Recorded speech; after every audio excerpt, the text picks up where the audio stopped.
والبلد الطيب يخرج نباته بإذن ربه والذي خبث لا يخرج إلا نكدا كذلك نصرف الآيات لقوم يشكرون صدق الله العظيم. ترجمہ: ولا تفسدوا، اور خرابی مت کرو، فی الارض، زمین میں، بعد اصلاحها، اس کی اصلاح کے بعد، وادعوہ، اور اس کو پکارو، خوفا، ڈر سے، وطمعا، اور امید سے. ان رحمت اللہ، بے شک رحمت اللہ کی، قریب نیک ہے، من المحسنین، نیکی کرنے والوں کے لیے. وَهُوَ الَّذِي، اور وہی ذات ہے، یرسل الریاح، بھیجتا ہے ہوا کو، بشرا، خوشخبری کے لیے، بین یدی، پہلے، رحمت ہی، اپنی رحمت کے، حتیٰ، یہاں تک، اذا اقلت، جب اٹھاتی ہیں، سحابا، بادل، ثقالا، بھاری، سقناہ، ہم اس کو ہانکتے ہیں، لبلد، ایسے شہر کی طرف، میت، مردہ، فانزلنا، پس ہم اس سے اتارتے ہیں، یعنی نکالتے ہیں، بہ الماء، اس کے ساتھ پانی، فاخرجنا، پس ہم نے نکالا، بھی، اس کے ساتھ، من کل الثمرات، ہر طرح کے پھل، کذالک، اسی طرح، نخرج الموتى، ہم نکالتے ہیں مردوں کو، لعلکم تذکرون، تاکہ تم غور و فکر کرو. والبلد الطیب، اور شہر پاکیزہ، یخرج، نکلتے ہیں، نباتہ، اس میں اناج، بِإِذْنِ رَبِّهِ، اپنے رب کے حکم کے ساتھ. والذی، اور وہ، خبث، جو خراب ہو، لا یخرج، نہیں نکلتا، الا ناکدا، مگر نقصان یا بھوسا. کذالک، اسی طرح، نصرف الآیات، ہم پھیر کے بیان کرتے ہیں آیات کو، لقوم، ایسی قوم کے لیے، یشکرون، جو شکر کرنے والی ہو. گزشتہ آیت میں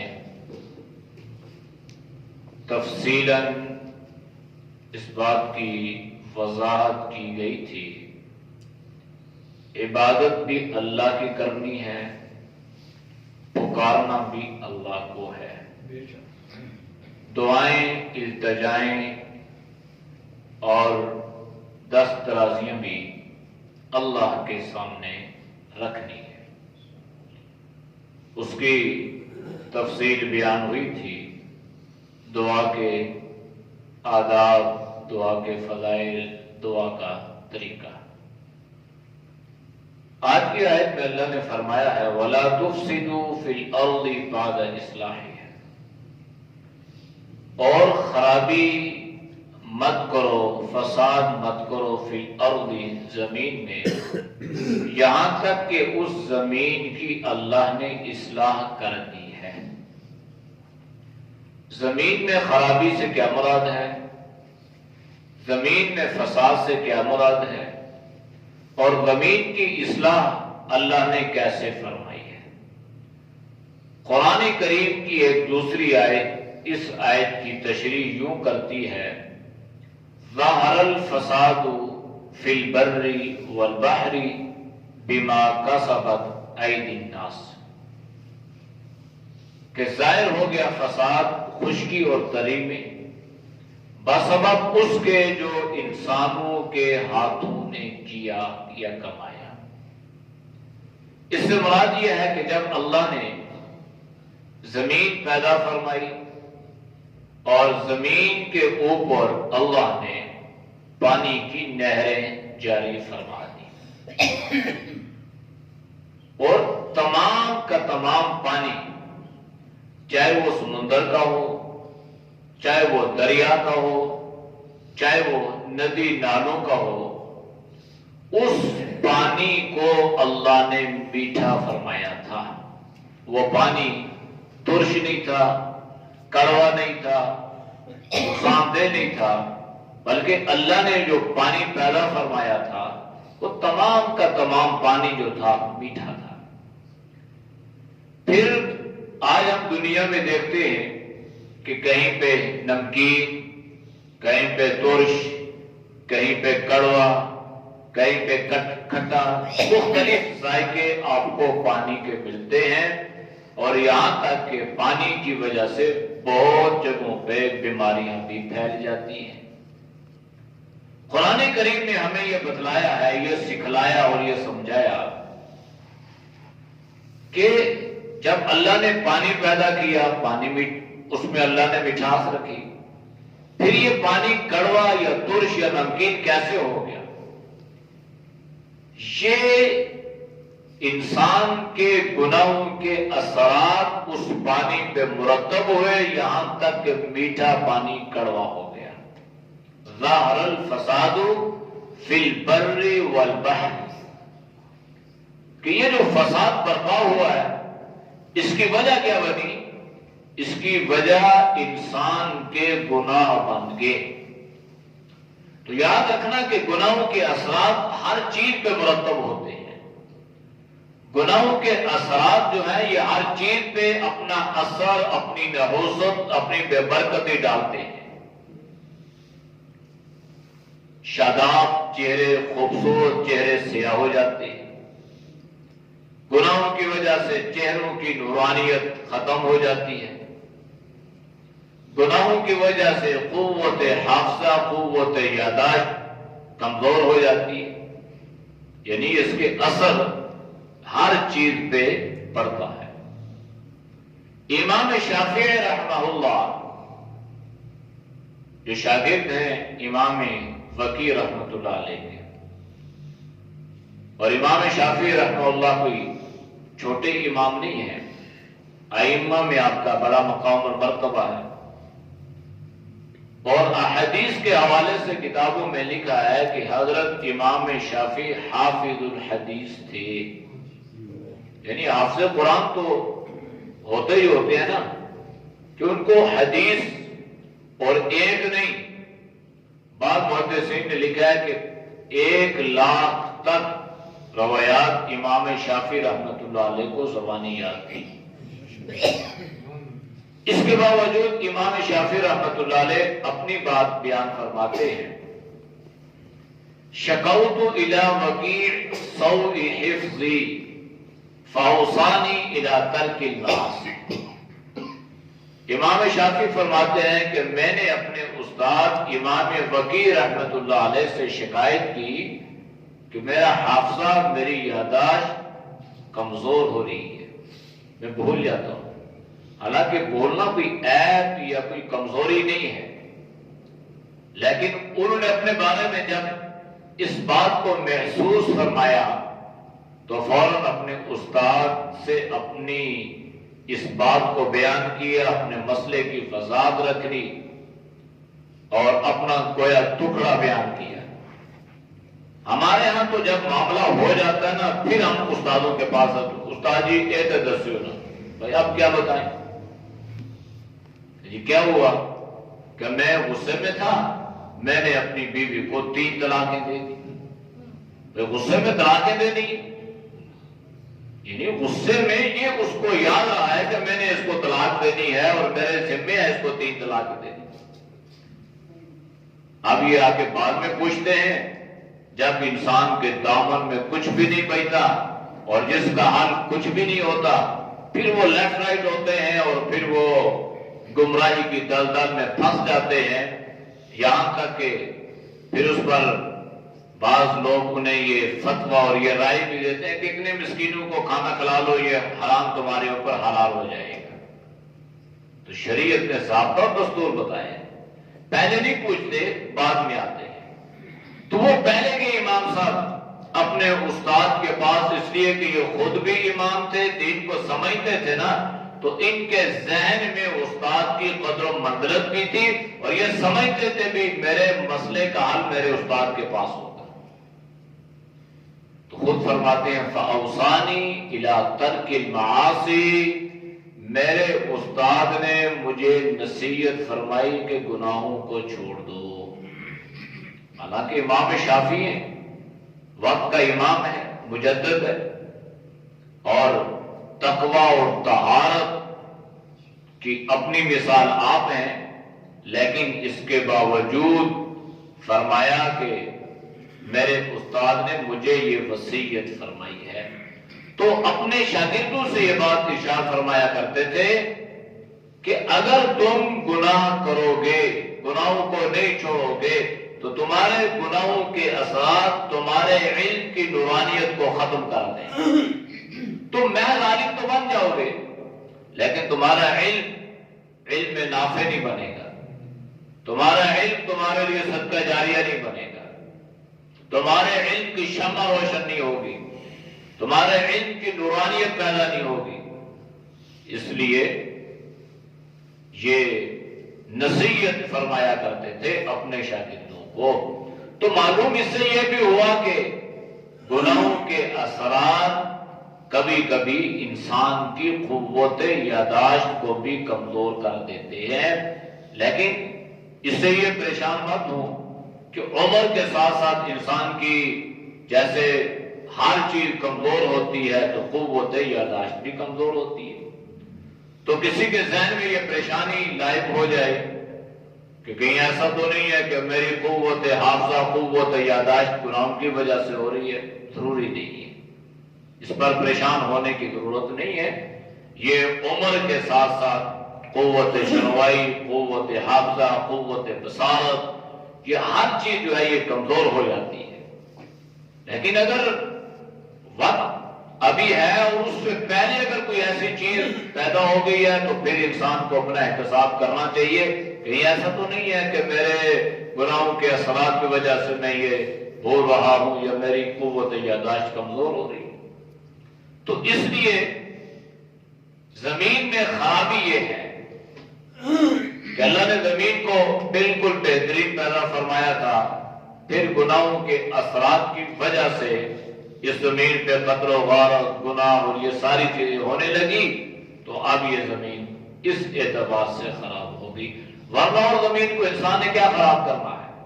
ہم اس کو کھودتے چلے جائیں، ہم اس میں سرنگیں نکالتے چلے جائیں، ہم اس میں کنویں بناتے چلے جائیں، ہم اس میں راستے بناتے چلے جائیں، یہ تو اللہ نے پہلے سے ذکر فرما دی ہے۔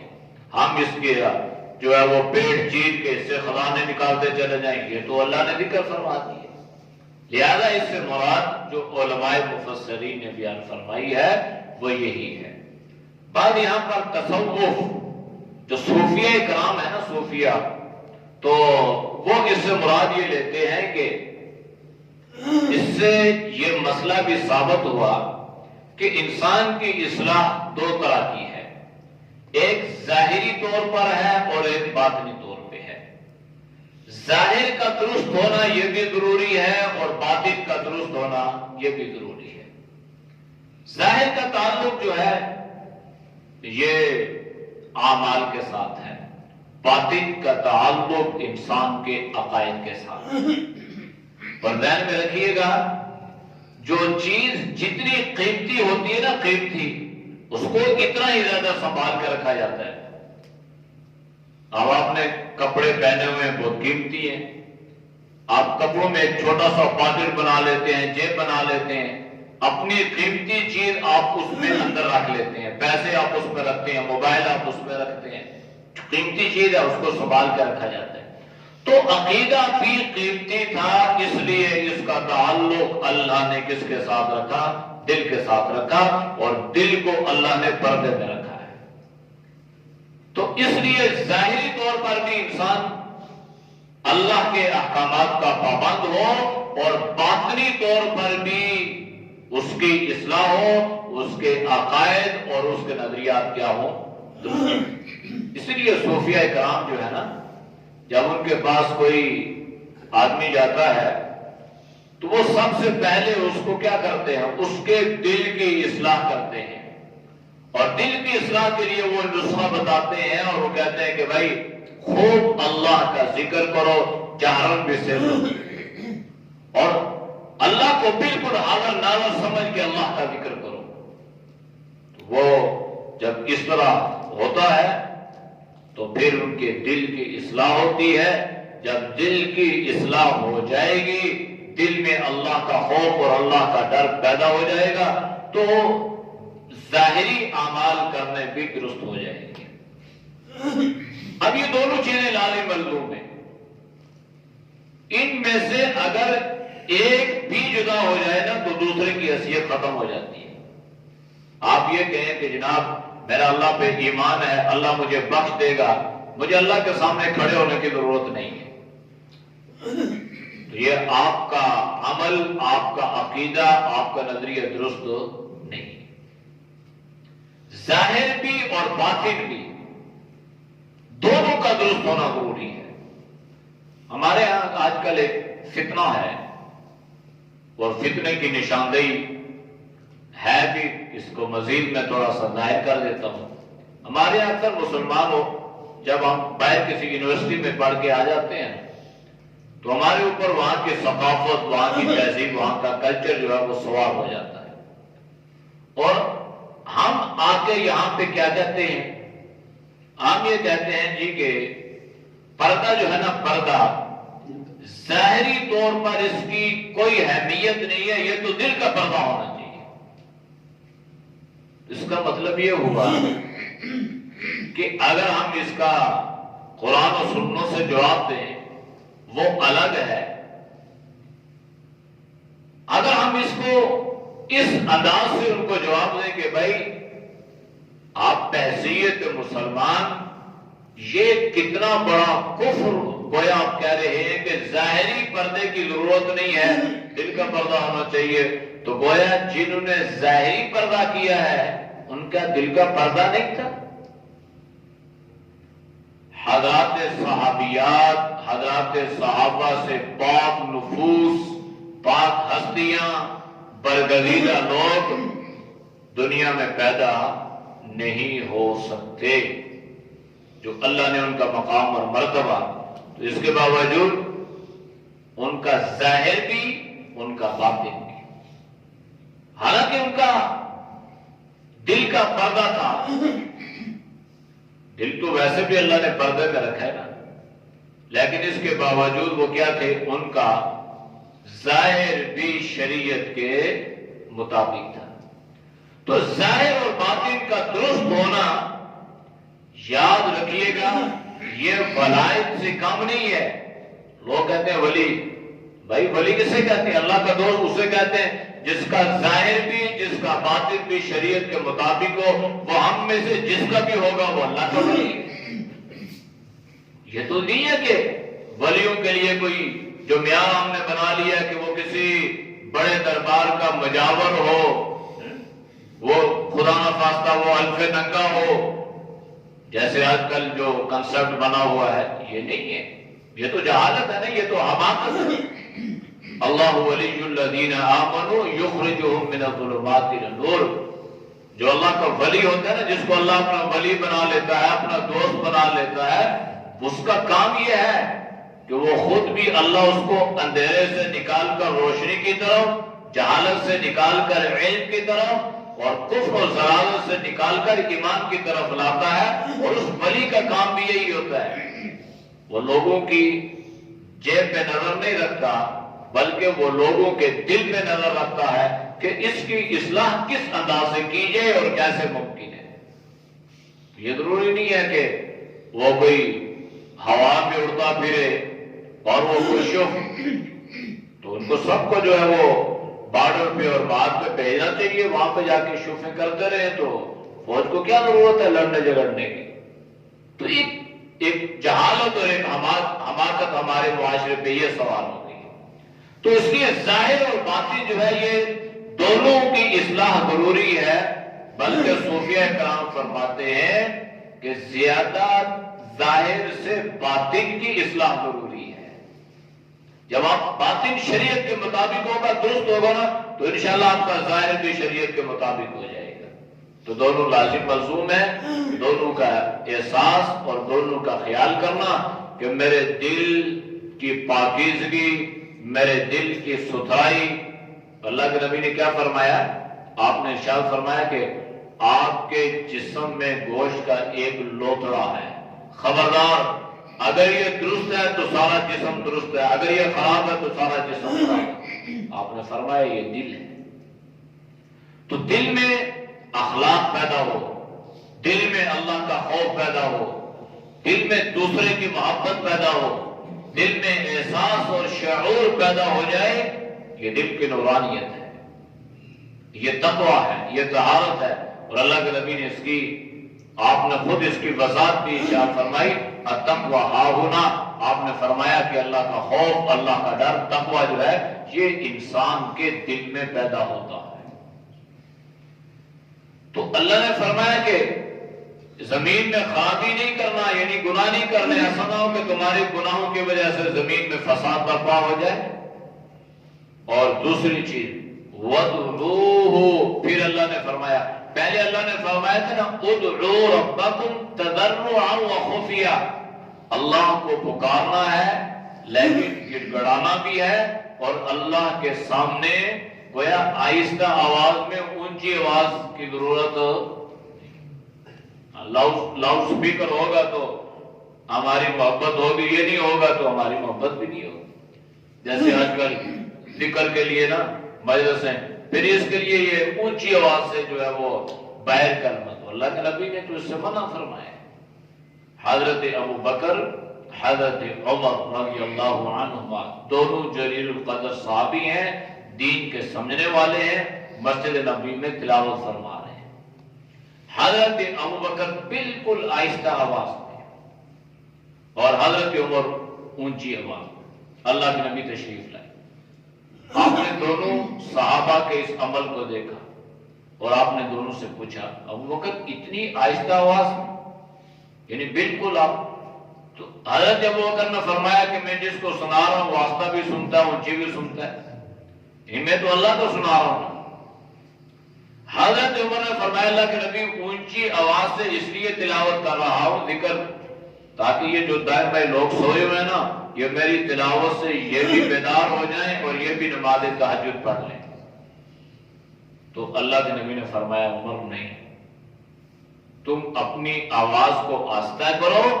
حضرت ابو بکر سے فرمایا کہ تھوڑا سا اونچا، تھوڑی سی، یعنی آپ نے دونوں کی اصلاح فرمائی۔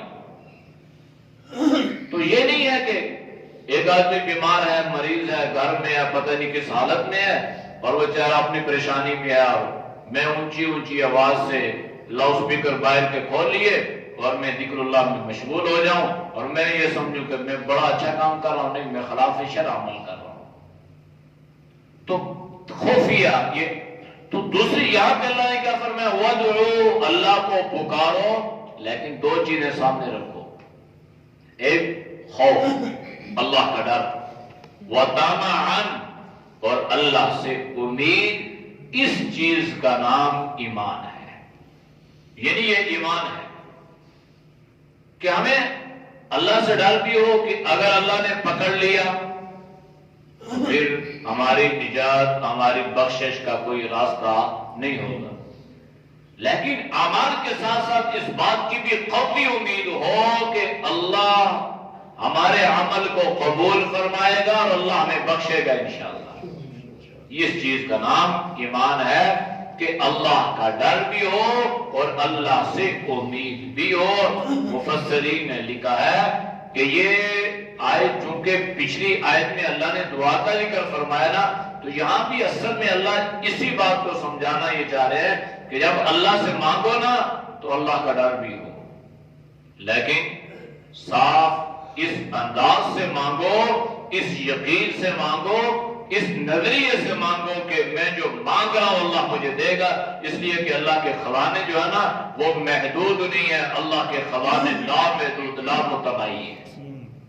اللہ کے خزانے اتنے وسیع ہیں کہ اللہ کے نبی نے فرمایا کہ ساری کائنات کے لوگ مل کر نا اللہ سے اپنے پسند کی چیز مانگے، یا اللہ مجھے یہ دے، دوسرا کہ یا اللہ مجھے یہ دے، اور اللہ سب کو ان کی پسند کی چیزیں عطا کر دے، اللہ کے خزانے میں رائی کے دانے کے برابر بھی کمی نہیں آئے گی۔ اتنے وسیع اللہ کے خزانے ہیں، لیکن اللہ سے مانگے تو صحیح، اللہ کو محدود نہیں کرنا، اپنے لیے نہیں، ساری امت کے لیے۔ اللہ کے نبی نے جو دعائیں مانگی ہیں نا، وہ اپنی ذات کے لیے نہیں، پہلے آپ نے سب کو شامل فرمایا، پھر آپ نے اپنے، یا اللہ میری یہ پریشانی، یا اللہ میری یہ مشکل، پھر تو پوری امت کے لیے اللہ کے نبی نے دعائیں مانگی، صحابہ نے آمین فرمائی، اور صحابہ آپ صلی اللہ علیہ وسلم کی سنت پہ عمل کرتے ہوئے یہی انداز اپنائے ہوئے تھے۔ تو اس چیز کا نام ایمان ہے کہ اللہ کا ڈر بھی ہو اور اللہ سے بخشش کی امید بھی ہو۔ اس لیے ان رحمت اللہ، بے شک اللہ کی رحمت، اللہ کی مہربانی، اللہ کی بخشش قریب نزدیک ہے۔ اللہ چونکہ اللہ خود قریب ہے تو لہذا اللہ کی رحمت بھی قریب ہے۔ اللہ کتنا قریب ہے میں نے ذکر کیا، وَنَحْنُ أَقْرَبُ إِلَيْهِ مِنْ حَبْلِ الْوَرِيدِ، تمہاری شاہراہ سے بھی میں تمہارے زیادہ قریب ہوں۔ فَإِنِّي قریب، تو جب اللہ قریب ہے نا تو اللہ کی رحمت بھی قریب ہے۔ لیکن یہاں پہ اللہ نے ذکر فرمایا من المحسنین، محسن نیکی کرنے والا، محسن احسان کرنے والا۔ اللہ نے فرمایا جو نیکی کرنے والا ہے، جو گویا احسان، تو ان کے لیے میری رحمت جو ہے نا بالکل قریب ہے، دور نہیں ہے۔ وہ رحمت کی چادر انہیں دنیا میں عطا کر دوں، وہ رحمت کی چادر سکرات میں عطا کر دوں، وہ رحمت کی چادر قبر میں عطا کر دوں، وہ رحمت کی چادر عالم محشر میں عطا کر دوں، عالم آخرت میں عطا کر دوں۔ لیکن میری رحمت جو ہے وہ نیک کاروں کے لیے ہے، نیک لوگوں کے ساتھ ہے، اور میری رحمت کی چادر کے سائے میں یہ جتنے بھی ایمان والے ہیں، یہ جتنے بھی نیکیاں کرنے والے ہیں، یہ اس رحمت کی چادر کے نیچے ہوں گے۔ تو اللہ نے ذکر فرما دیا کہ ایمان والے اگر یہ چاہتے ہیں نا کہ اللہ کی رحمت کے مستحق ہو جائیں تو پھر اپنی بساط، اپنی کوشش اور اپنی استطاعت کے مطابق اعمال کرنے کی کوشش کریں۔ باقی انشاءاللہ اگلی آیت کی تشریح کل کریں گے۔ اعوذ باللہ من الشیطان الرجیم، بسم اللہ الرحمن الرحیم، ولا تفسدوا في الأرض بعد إصلاحها وادعوه خوفا وطمعا إن رحمة الله قريب من المحسنين۔ صدق الله العظيم۔ الحمد لله رب العالمين والعاقبة للمتقين والصلاة والسلام على النبي الأمي وعلى آله وصحبه أجمعين۔ یا اللہ ہم سب کے سجدہ کبیرہ گناہوں کو معاف فرما، یا اللہ گناہوں سے حفاظت فرما، یا اللہ نیک اعمال کی توفیق نصیب فرما، یا اللہ برے اعمال سے، برے خیالات سے، برے راستوں سے، بری صحبت سے اللہ تو ہم سب کے حفاظت فرما، یا اللہ تو ہم سب کے پوری امت کے عقائد اور نظریات کو درست فرما، یا اللہ شرک و بدعت، رسومات و خرافات سے اے اللہ پوری امت کے حفاظت فرما، یا اللہ تو ہم سب کو علم اور عمل والی زندگی عطا فرما، جہالتوں سے، حماقتوں سے اللہ تو پوری امت کے حفاظت فرما۔ اے اللہ ہمارے جتنے دوست احباب، بزرگ، اساتذہ دنیا سے جا چکے ہیں، یا اللہ تو سب کی مغفرت فرما، یا اللہ تو سب کو جنت الفردوس میں اعلیٰ مقام نصیب فرما۔ جو بیمار ہیں گھروں میں، اسپتالوں میں ہیں، یا اللہ کورونا کے مرض میں مبتلا ہیں، جہاں کہیں بھی ہیں، اللہ اپنے فضل سے، اپنے کرم سے انہیں شفاء کاملہ عطا فرما۔ یا اللہ تو سب کو صحت ایمان والی زندگی نصیب فرما، یا اللہ جو پریشان حال ہیں اللہ ان کی پریشانی کو دور فرما، یا اللہ تو سب کے رزق حلال میں برکت عطا فرما، حرام سے اللہ تو سب کے حفاظت فرما۔ صلی اللہ تعالی علی نبی الامی وعلی آلہ وصحبہ اجمعین برحمتک یا ارحم الراحمین۔